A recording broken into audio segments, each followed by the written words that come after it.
ఈరోజు మనకి మెంతుకూర ఇగురండి. మెంతుకూర ఇగురిని నేను ఇలాగా మెంతుకూర తీసుకొని కట్ చేసి శుభ్రంగా కడుక్కొని ఇలా పెట్టుకున్నానండి. మనం శుభ్రంగా కడుక్కుంటే మనకి ఇలా వచ్చిందండి. మెంతాకుని ఇదిగో ఇలాగా సైజులు ఇస్తారండి. పెద్ద కట్టలు ఇస్తారు, ఇలా సైజులో ఇస్తారు. నేను ఇలా తీసుకున్నానండి. తీసుకున్నాక ఇది కట్ చేసేసి తీసేసి ఈ పైన కొంచెం తీసుకున్నానండి. తీసుకుంటే ఇలా వచ్చింది. ఇది 7 కట్టల ఆకండి. నాకు చూద్దాం రండి.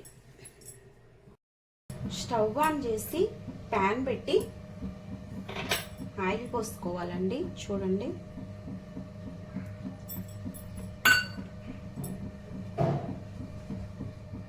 ఆయిల్ వేడెక్కిపోయిందండి. నేను పోపు దినుసులు వేసేసుకుంటున్నానండి. పోపు దినుసులు వేసుకున్నాక కచ్చాబచ్చాగా దంచుకున్న ఇదిగండి వెల్లుల్లి రెబ్బలు వేస్తున్నానండి.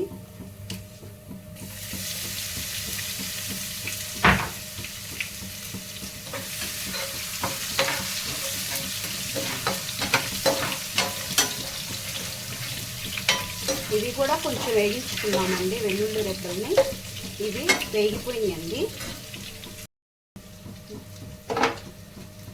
వెల్లుల్లి రెబ్బలు వేసినాకండి ఇదిగో ఉల్లిపాయలు ఇలా ఉల్లిగడ్డ ఇలా కట్ చేసుకున్నానండి.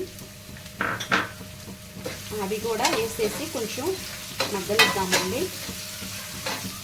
2 పచ్చిమిర్చిలు తీసుకున్నానండి. అవి కూడా వేసేస్తున్నానండి. అవి కూడా వేసుకున్నాక ఇవన్నీ కొంచెం మగ్గనిద్దామండి. ఇవి చూడండి ఇలాగా వేగిపోయినాయండి.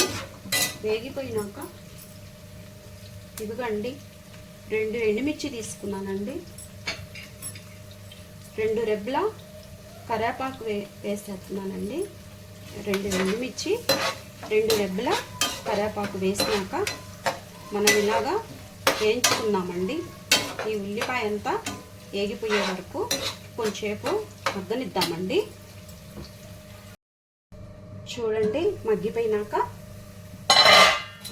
తాలింపు ఇట్లా ఉందండి. చక్కగా అన్నీ వేగిపోయినాయండి. వేసినవన్నీ చక్కగా వేగిపోయినాయండి. ఇలా బ్రౌన్ కలర్లోకి వచ్చినాయండి.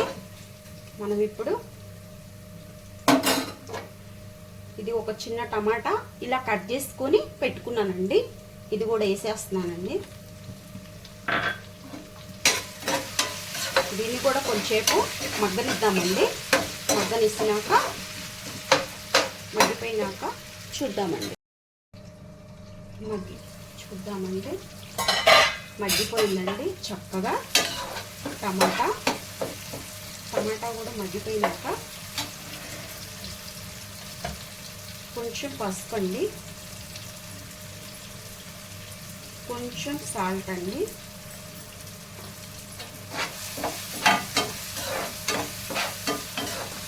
ఇది కూడా మగ్గనిచ్చినాము.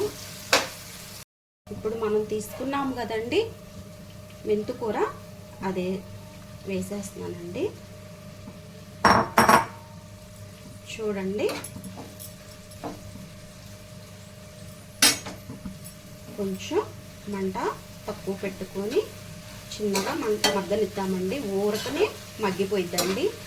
బాగుంటుంది, చేదు ఉండదు. చక్కగా ఒక 2 నిమిషాల్లో ఇది కూడా అయిపోయిందండి. చూడండి, వేగిపోయినాక ఇలా వచ్చిందండి. మనము ఆకుకూరలతో వేస్ట్ చేసుకుని బాగుంటుందండి. త్వరగా వేగిపోయిందండి. 1 స్పూన్ కారం వేసుకుంటున్నానండి. ఎందుకంటే కొంచెం చేదుగా ఉండకుండా మనకి బాగుంటుందండి. కొంచెం కారం ఎక్కువ ఉంటేనే ఈ ఆకుకూరకి టేస్ట్ బాగుంటుందండి. మీరు దీంట్లోకి చింతపండు కూడా నానబెట్టి ఆ గుజ్జు కొంచెం వేసుకోవచ్చండి. బాగుంటుంది, అది కూడా అలా కూడా బాగుంటుంది. అయిపోయిందండి. లాస్ట్గా కొత్తిమీర వేసుకుంటున్నానండి.